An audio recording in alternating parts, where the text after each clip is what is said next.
Welcome to the Ballerinatist, a place to learn about dance education and careers in dance. I'm your host, Melissa Kraushorn. I'm a movement educator based in Franklin, Tennessee, where I work with pre-professional dancers and their parents to navigate the dance industry and create meaningful experiences in dance. Leotards aren't one size fits all, and neither is dance training or career planning. Thanks for being here. As part of the Faith-Based Dance series, I speak with Christina Clark, a passionate minister of dance with 15 years experience as a worship leader, teacher, and creator of worship garments and tools. She is a wife to Antoine for 17 years and mama to 3 amazing sons, Mason, Leo, and Ethan. She founded Arise Dance Ministry, which exists to share God through dance, outreach, and teaching, and is focused on helping people grow deeper in their relationship with God through movement. Based in the Raleigh-Durham area of North Carolina, the ministry offers pop-up worship dance classes called Worship Dance Sundays, as well as facilitating biblically based teaching of dance, choreography, and flags through workshops and conferences for all ages and skill levels. In our conversation, Christina shares about building confidence in your relationship with God, not just your talent, understanding that you might be setting a precedent for dance ministry, which is a responsibility and an honor, and that stress can indicate something is out of balance, which is a signal to reconnect with God. Here is her story.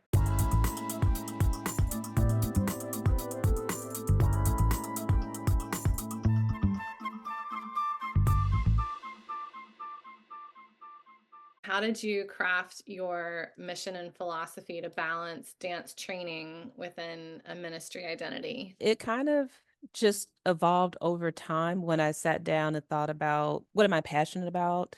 What am I always wanting to do?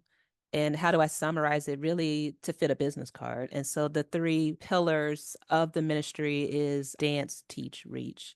And that really helps to guide me when I'm trying to decide what to do next, or maybe I see someone doing something and I'm like, maybe I should try that. And I'm like, no, this is your mission. These are your, pillars. And this is really where I feel God has called me to, where he's given me the grace to operate there, and people are coming. So it just makes me be more settled and established in what I feel like is for me to do. That's huge and there's lots of wonderful distractions that could kind of pull you from your focus. How does directing a ministry shape your leadership? So it's making me be more of a leader, not only just in action, but I think my actions speak that I'm a leader, but also giving myself the title. I am a worship leader, so people know what I can do for them. That was a little uncomfortable for me to start putting labels and titles on myself because that's not really what I'm about. But after a while, people needed a way to know how to introduce me or what can I do for them. So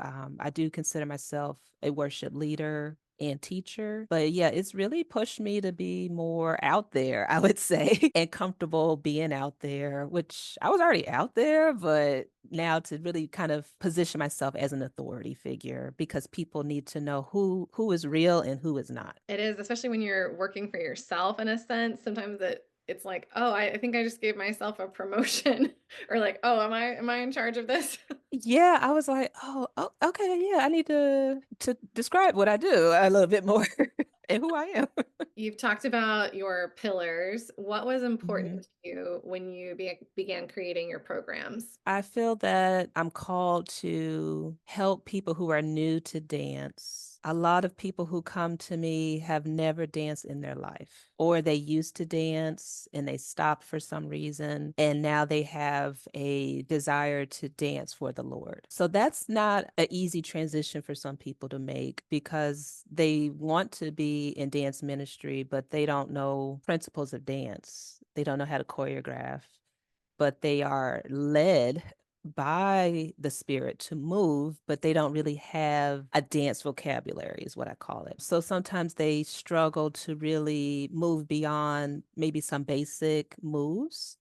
And I think the more they can train and build their dance vocabulary, their expressions of worship will be even more impactful. So a lot of the women I get, some of them are 60s, 70s. I get teens. So it's really just whoever's new to this, I try to make it very accessible for them. So lowering the barriers. I try to keep the costs low for training. I try to, have the classes in places that are easy to get to.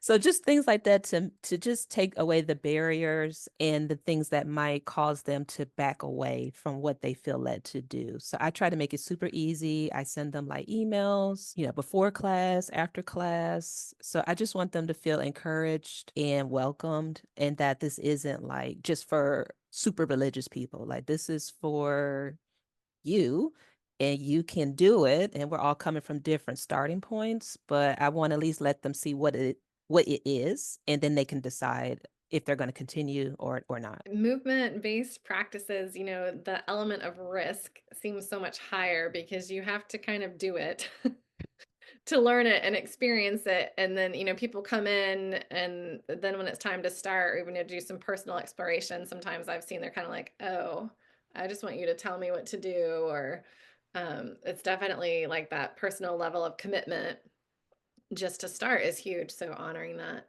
like you have, is great. As a young dancer, was your identity as a person of faith always merged with your dance practice? Not at all. Because I didn't get saved, so accept Christ in my life until the age of 16. Growing up, we would go to church like holidays. I read a Bible. Nobody kept me from knowing about God, but I kind of had to lead myself a bit. It was not like people were like, "Oh no, don't do this." But if I wanted a Bible, I was given one. If I wanted to go to church, I was taken to church. But no one was really like laying out for me specifically. You're going to go to this, this, this, this. And I didn't even know dance ministry or worship dance, however you want to call it, existed until I went to college. I went to NC State. I just was invited by a friend to a dance marathon. She was in a praise dance group. And I was like, what is that? I didn't know what was happening to me. I was like, I need to know what this is. I need to do it. So really for me, I didn't even know it existed till I guess I was like 18 years old. And when I tried to join the group, they said, yeah, you could join, but we are going to disciple you. So they're going to teach me, train me. They're going to help me to study the Bible and things like that. And as a college freshman, I was like, no, thank you. I am not here for that. I got things to do.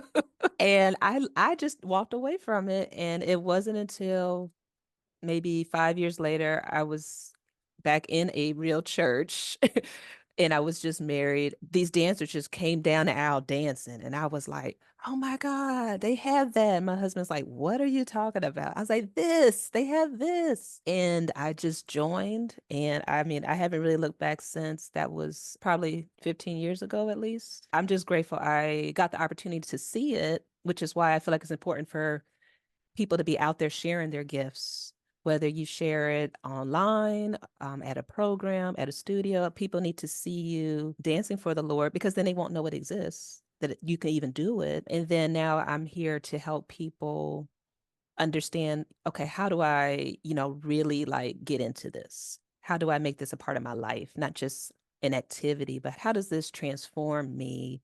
And how can it help people be set free, delivered, all kinds of things, healed. So it's really a powerful ministry when it's allowed to thrive.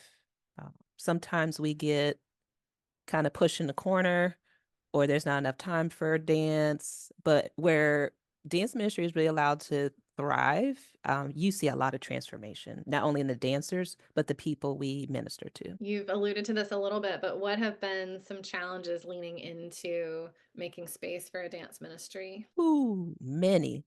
You know, it's we're artists too, we're creative people, so we're kind of like, I think, a little delicate, like, and when we get like turned down, we kind of are like, oh man. So I mean, I've definitely got told no because they just did not understand the biblical foundation for dance. They didn't know dances in the Bible. They don't see it as an expression of worship. Maybe they don't think there's enough time in the service for that. Some churches only want dancers who are professionally trained. Others are like, hey, whoever wants to worship, has a heart, we want you. So I think because there's such a wide array of churches, you have a wide array of opinions on how does dance fit into it. So I mean, to me, it's simple. If you can praise the Lord with instruments, singing, why not dancing? And it's in the Bible. So a lot of it is just awareness, I think, in education, it also demonstration.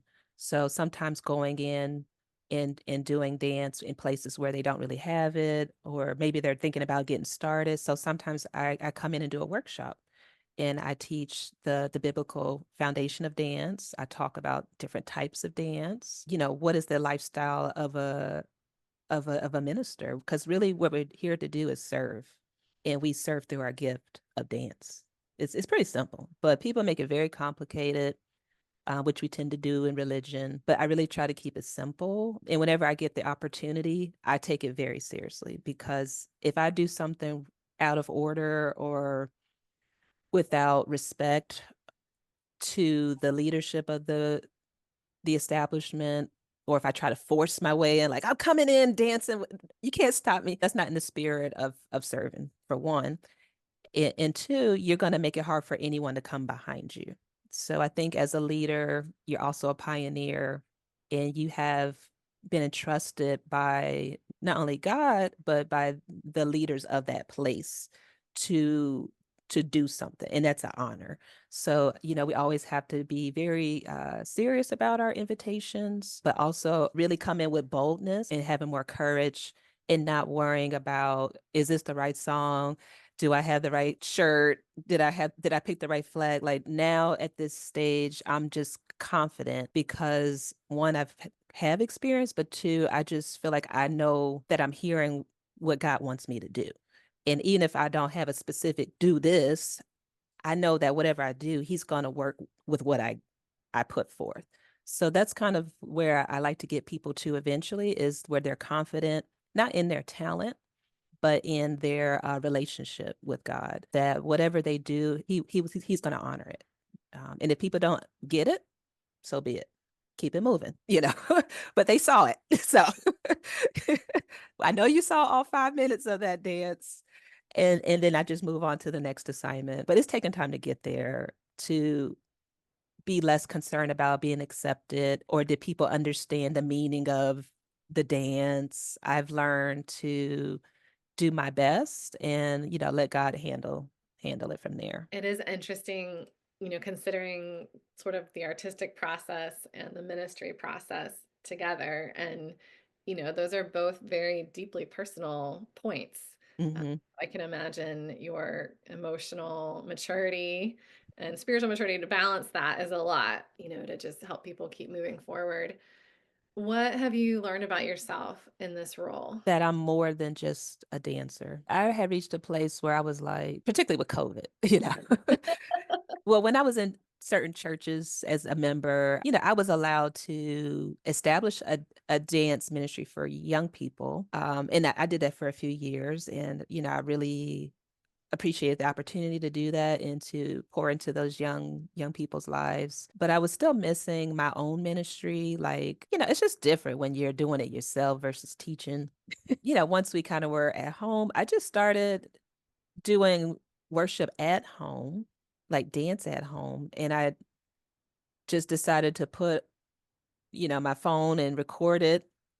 And I put it on, my Instagram, and I was just flagging away, and, I didn't have any kind of outfit on, just whatever. And that thing, people were liking that thing. They were just so motivated. I even got a call a year later to do a 1-year assignment at a church to help them revive their dance ministry. So once COVID, people kind of went back, they were like, we need someone to help restart the ministry. The leader's gone. Can you come in? And I was like, yeah. so so I came in for a year. I didn't join that church, but I stayed for a year and just, it was like a mission essentially, and helped to put in a foundation for them to rebuild their ministry, but also to help them to take it to the next level, to learn more about choreography, to be able to dance more spontaneous, not just the steps that I'm teaching them. I taught them how to use flags. So I just kind of wanted to give them as many tools as I could to not only be grounded so that the ministry would last, but also that each person I was over could thrive and develop as an individual. So as a group, we need to see the growth, but also individually, each person has some development that they need to do. So I feel like now I know I'm more than a dancer. I've realized I'm also a teacher, I'm a leader, I counsel people, like I just start talking to people and then we'll pray. I mean, so I'm just whatever I need to be. That's amazing that, a church brought you in for a year. Yeah. Well, but to also think about, I mean, I'm sure there were moments where that year maybe felt very short, in terms of building a foundation. That's so awesome to hear. How do you stay grounded as a person of faith in what can be a demanding competitive practice like dance? I think that's one thing that's different is, I'm not a business. I'm not even a training school. I'm really flowing with what I think God wants me to do and what do people need. So people needed training, so I made classes. People were coming and they just didn't have a good foundation. So then I'm actually in the process of doing a mentorship. So I just do whatever needs to be done and I try to bring as many people along with me. But it is demanding. But to me, it's not like work because I love it because I'm called to do this. So for me, it's like breathing. This is what I feel like my real job is, even though I have a whole full-time job.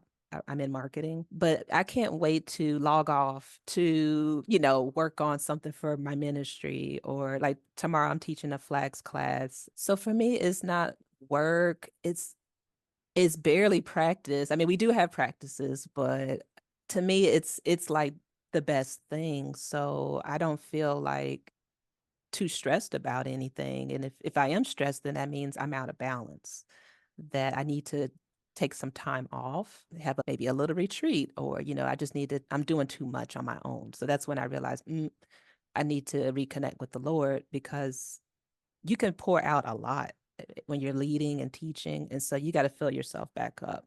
So that means sometimes I might not even go to church. I might take a day and that my family goes and I just sit and read. I drink my tea. So for me, it's just finding good balance so I don't run myself ragged, but I don't have any particular goal or destination. I'm just going one thing at a time. I do have a vision and a plan, but it's different when you're just doing it because you really love it and you feel like you're called to it. So it's really that's why it's a ministry. You're here to serve. It's your mission. If only one person comes, that's fine. If 15 come, that's fine also. So you have to kind of like be okay with whatever happens because you're not really 100% in control of everything. I appreciate that language about if things are out of balance, it means, we need to reconnect with the Lord, which is it's a good sort of like let's stop before things really get crazy. Amen. Yeah, and you won't even know it until you're like, I have to dance. Whoa. Whoa. You get to. It's a privilege. It's an honor. So whenever we get into that, that's a red flag that we are getting maybe too worried about some issues or problems. And that's another thing I want to share with your audience. You have to know the line between performance and ministry. And dance ministers will get a little bit like when they say, and up next to perform is a Rise Dance Ministry. And I'll be like, okay. But we really don't want to be seen as entertainers or performers. I try to just have grace towards people because they don't know the terms. They don't know. So, we have to like, don't beat them over the head. Don't do that. But, if you have the opportunity to correct people about how you want to be presented, absolutely. But we have to make sure we're not being entertainers, but we also have to do things with excellence. We have to have our attire in order. We have to have our choreography ready. So it's a tough line to walk, but I think the way you know is your heart. You know, what's in your heart? What's your motives behind this? You know, sometimes with the issue of money, would you go dance somewhere if you were invited if you weren't paid? Do you have to get paid? So things like that, dance ministers have to have a sort of policy about what are they going to do. And I would never tell someone you have to do it this way. I would just say you need to pray about that. And depending on what kind of sphere of influence you have, it might be different for you than it is for me. But at the end of the day, we're here to serve. And sometimes that means you don't have a fancy dressing room. You just go to the bathroom in the hallway, or sometimes they'll give you an envelope full of money in a gift card. You just never know how people are going to bless you. But you have to realize at some point, you don't want to be seen as a entertainer, a performer, someone that can be bought. You know what I'm saying? It's worship. So we have to know our balance and where we're crossing the line. That could really take you to some troubling areas if you get too far away from that. Lots of things to take into consideration. And a dance, Yes. serve the Yes. Lord. Yeah, it's real out here. Okay. You've shared this in a few different ways, but how else has dance supported growth in your own personal faith journey? I know I would not have the relationship I have with God if I didn't do dance, because before we dance, we have prayer, we do Bible study, we do devotion. Okay, we selected a song. Okay, is that song biblical? Show me where it is, in the Bible. Okay, I have to understand all the lyric, and then just being prepared to go before people. You have to live a lifestyle of we just essentially would call it holiness. That you can't be saying I'm a worship leader when you're out in the club, Saturday night, and you're supposed to get up to lead worship. So it really forces you to say no to things which aren't really good for you, and to say yes to more of the things of the Lord. That's a process, but that's why you need good leaders to guide you, to mentor you, disciple you, so that you can minister with excellence and power, not just be up here on your own doing what you think. We want to make sure everybody is prepared and able to flow in the gifts that they have. So for me, I know this has definitely made a difference. I even went on a mission trip to Ghana earlier in my time as a dance minister, and you are out there, like you are out there. If you did not bring it with you, you don't have it. So you have to depend on the people in your team and God. That's it. And so I think as an American, when you get into situations like that, it really pushes your faith, and it also exposes things in you that you didn't know were there. If you go to a house that's the size of your closet, you're like, whoa. It's a life-changing experience, but then just to be able to dance and draw people close, and then ultimately a lot of those people did get saved. So, for me, it's just taking me to places I probably never would have gone to or be invited to. It's allowed me to grow more spiritually, and that has impacted how I operate as an employee, as a wife, as a mother. I have 3 sons, as a daughter. So to me, it's not like everything is compartmentalized. Ultimately, everything should just be flowing between each other. Like it shouldn't be like, okay, today I am dancing at the studio, then tomorrow I'm dancing at church. I got to be different people. No, you are the same person. Now, maybe just like if you go to different countries, there's different customs and ways. So when I'm in the ballet studio, I have to follow the rules of the studio. When I'm at the church, I have to go with kind of like what the order is. And then as I grow and influence, then, I'm able to have a say and to then have a seat at the table and help lead discussions on, where is God taking us as a church? How can I help as a worship leader with my husband? Where are we headed as a family? What can I do, as your wife, as the mother? So to me, it's not like you got to be a different person in every role that you have, because we have a lot of roles that we hold, but it's being a consistent person of integrity that people can trust. I think that's really going to help you take your dance ministry to the next level, because then people will really trust you because they see you're respectful and you honor people. So then they'll be able to receive from you. So then they're gonna want to come to your classes. They're gonna want to be in your mentorship. They're gonna follow you. They're gonna share your videos because they could see, okay, this is a person who really loves the Lord. She's trying to live her life in excellence. Not perfect, of course, but that's someone that I want to be around. If people want to be around me, they're automatically going to be around Jesus. They come together. So it's kind of like I just want people to think about how can I be my authentic self no matter where I am. And that might mean you have to say no to some things so you don't compromise yourself. And that's what comes with maturity and experience, and particularly if you have someone who can mentor and guide you. That is huge. And I mean, I've spent more of my time in the secular world of dance, and Mhm. as a younger person, there were a lot of different Melissas running around, and that, I mean, like you said earlier, it takes so much boldness and courage to just, be you and to carry God's presence with you. Um, Yeah. it's And huge. I would say that I mean, I was a wild person as well.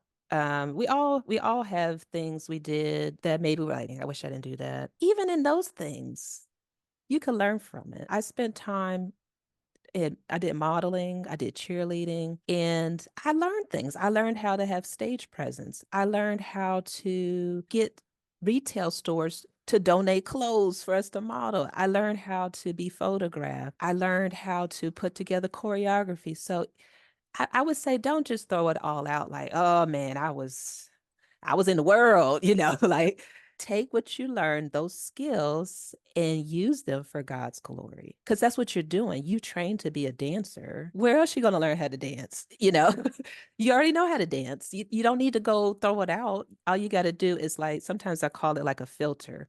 You just got to put it through the filter of Jesus. So everything that you have, you pour it through the filter or like a funnel. Not everything's going to make it through there. So what comes through is going to be what is God glorifying and which is going to edify his people. So I would say for the people listening who have trained and are training that you don't need to stop, but you may need to be more selective of what you are training in and what are you doing with your gifts. That's what I would encourage them. What are some ways you have seen transformation in your students and ministry community? Oh, I love this question because that's what makes it worthwhile. Like I said, I really feel called to help people who are new to dance and they feel that they are called to dance for the Lord. To me, those people have a lot of courage because to say, I want to dance in front of a lot of people and I have no dance experience, but here I am. And at first, I couldn't understand it. I'm like, what?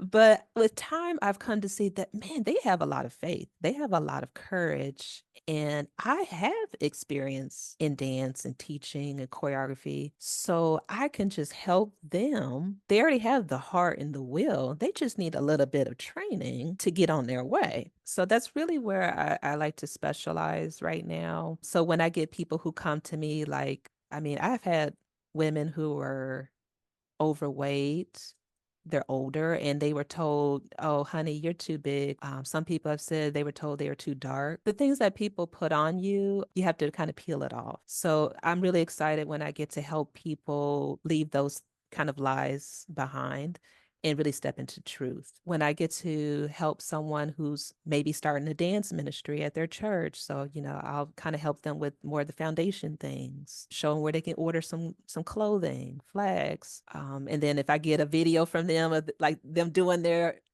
dance, I'm just so excited about that. Sometimes people message me on social media from a whole nother country and just say, "Oh, you bless me." Like so. And then you also have the multiplication effect that if I train someone, they go back and train their team. If I help a lady overcome, something bad that was said to her that kept her from dancing and she's in it, just think how she's going to impact not only her life, but the people in her family. or friends. So even if we do one thing, it's kind of like a ripple effect that it can just go on beyond you, and you may never see the full benefit of what you did, kind of like reaping what you sow and that kind of thing. Some of us are just sowing seeds and we don't even know if they're going to make it. But anytime you get someone that comes back to you with a testimony, or someone invited someone to come with them to the class, that's really a blessing, because it's not always a guarantee you're going to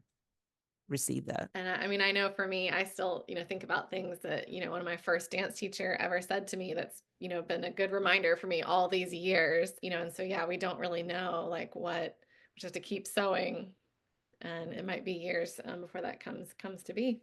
Absolutely.